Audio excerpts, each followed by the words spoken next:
踏入5月之後，大家有冇覺得身邊嘅人開始容易急躁、容易發脾氣，甚至瞓得冇以前咁穩？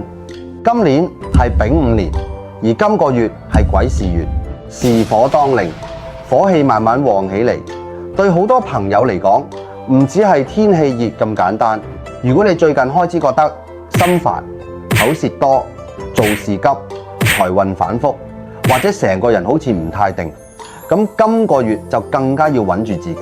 尤其係本身五行忌火，最近睡眠差、情緒容易躁、家宅氣氛唔穩嘅朋友，更加要小心。所以發明師傅特別準備咗一張5月電子平安符，免費送俾有緣見到呢條片嘅朋友。你可以放喺手機入面，日日提醒自己少啲衝動，穩住心神，出入平安，萬事小心。想領取無水印版，即刻 DM 我平安符。